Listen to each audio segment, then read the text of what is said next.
नमस्कार। मातृशक्ति और पितृशक्ति मेरा जो विषय रहते हैं मोरल ड्यूटी पे अधिकतम है और नैतिकता का जो घोर अभाव है इस देश में।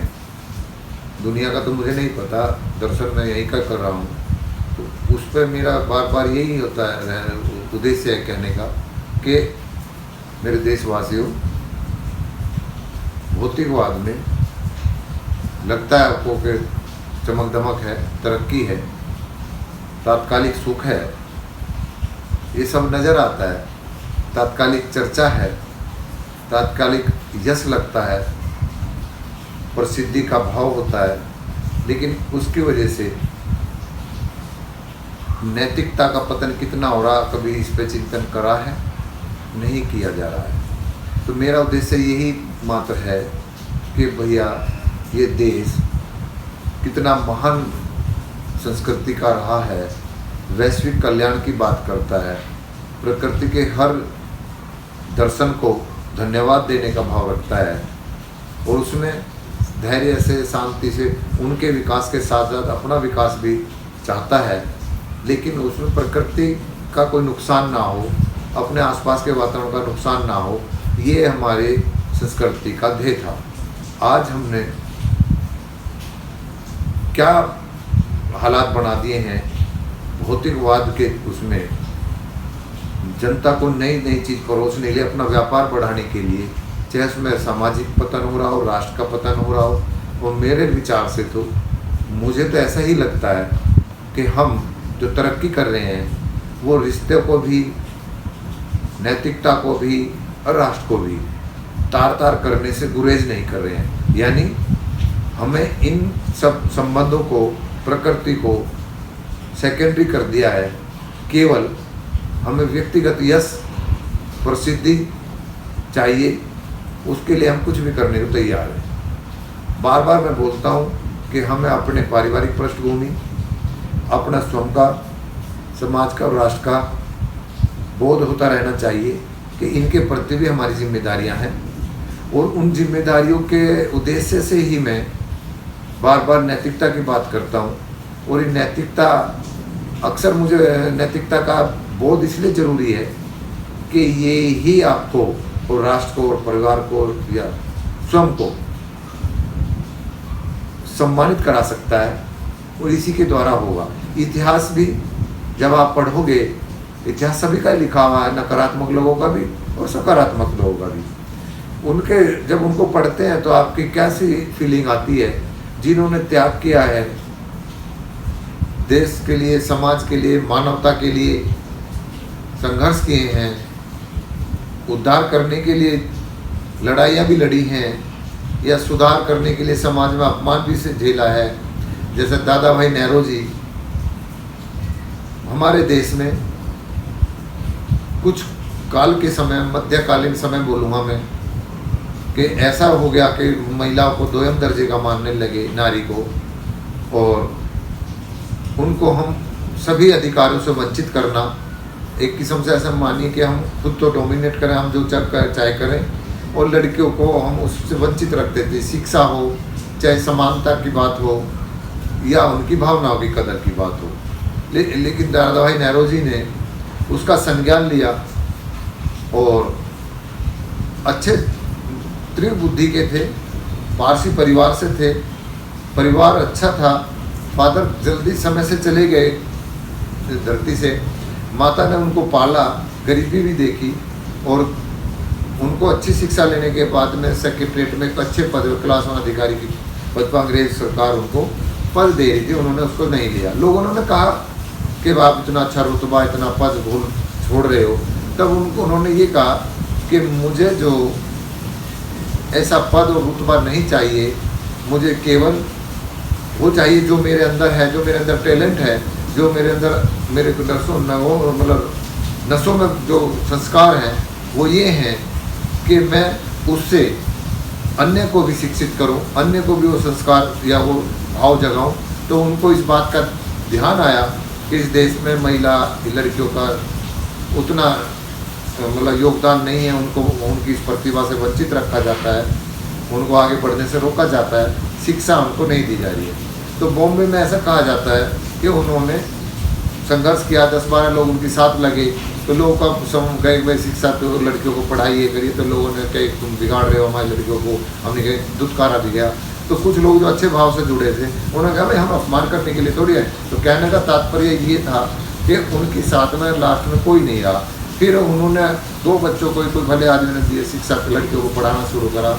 फिर पता नहीं कौन बड़े सेठ थे, उन्होंने उनको जगह दी। तो पहले लड़कियों का शिक्षण संस्था जो बेसिक शिक्षा थी वो बॉम्बे से शुरू हुई। दादा भाई नौरोजी ने उसका मतलब पहल की और उनका हमें धन्यवाद देना चाहिए। तो मेरा बार बार ये होता है कि हम ऐसे लोगों का इतिहास बताएं जिन्होंने समाज में परिवर्तन किया है। तो मेरा भी बार बार ये है कि जो बहुत बड़ा वैक्यूम हो गया है कि नैतिकता, मोरल ड्यूटी जिसे कहते हैं, उसके अगर आप याद रखोगे तो मैं समझता हूँ आप सबके विकास की बात करोगे, अवसरवादी मौका प्रस्ती का भाव खत्म हो जाएगा और पहले कोशिश करोगे कि अन्य को हम आगे बढ़ाएं।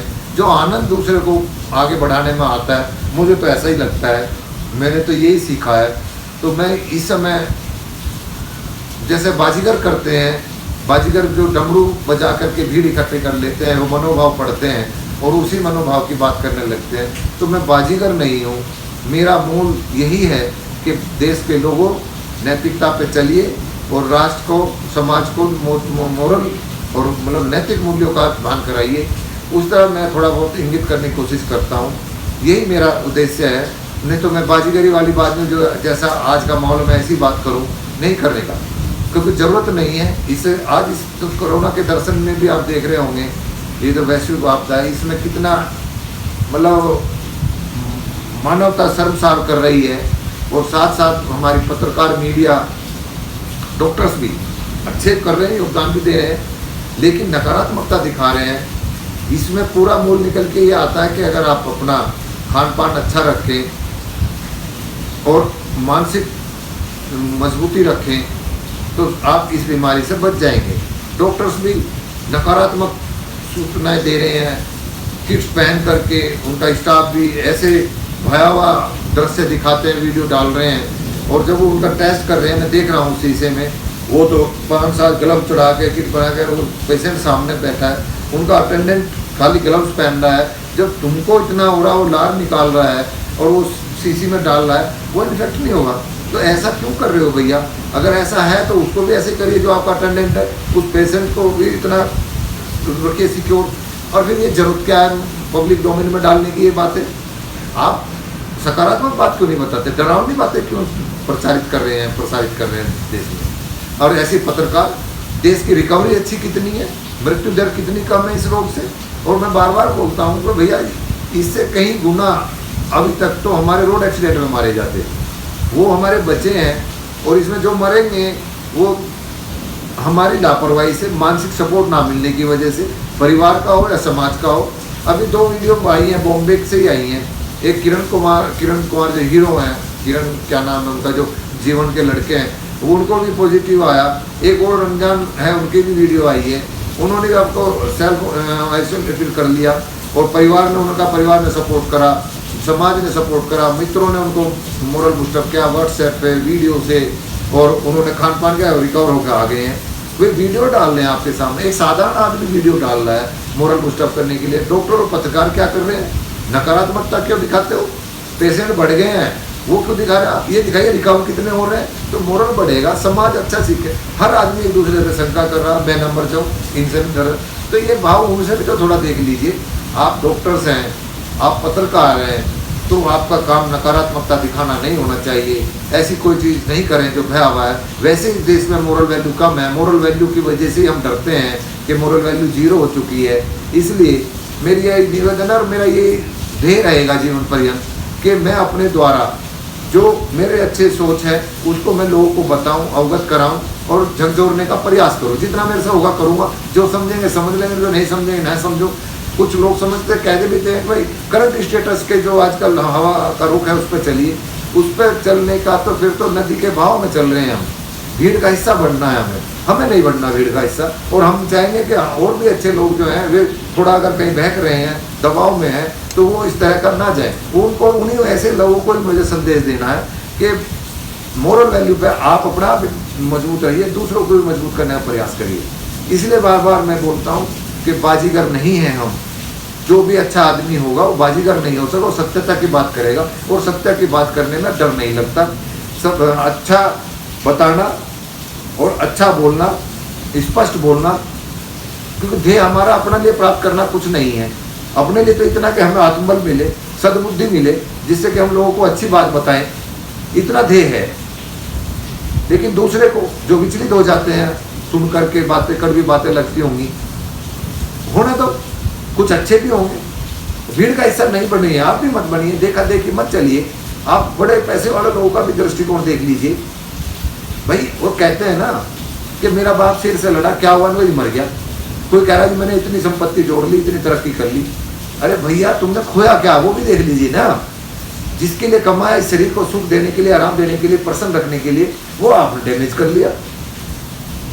उनसे भी लिए जो अच्छे हैं, रतन टाटा 90 साल के हो रहे हैं, स्वस्थ भी हैं, कारोबार भी बढ़ा रहे हैं। ऐसे व्यापारियों से, ऐसे उद्योगपतियों से मिलिए, उनसे प्रेरित होजिए। उनसे क्या मतलब है 40-42 साल तक मेहनत करिए, चाहे ईमानदारी से करिए। ईमानदारी से तो क्या एकदम झटका नहीं लगता, बेईमानी करके गच्चा दे करके आपने तरक्की कर ली, लेकिन वो आधार खत्म कर लिया, नैतिकता भी खत्म कर ली, शारीरिकता भी खत्म कर ली, तो क्या रिजल्ट आया? वही कि मेरा बाप शेर से लड़ा, क्या मैं मर गया, तो हमने ये करा और वो करा, रिजल्ट का आया 0। ये हम समाज को दे रहे हैं, समाज उससे अट्रैक्ट हो रहा है। तो वही मेरा ध्येय है कि ऐसे आकर्षण में मत जाइए, नैतिकता पर रख करके अपने द्वारा अपना भरण पोषण भी करिए, अपने बच्चों का भी करिए, साथ में दूसरों को भी कुछ ना कुछ सहयोग करिए, विचारों से, धन से, शारीरिक सहयोग से, खड़े होने से, मोरल बूस्टअप करिए, जैसे भी हो अच्छा काम करिए। मैं आगे भी इस पर फिर बोलूँगा, बस इन्हीं शब्दों को मैं अपना विराम देता हूँ। मेरे भाव को समझना। नमस्कार।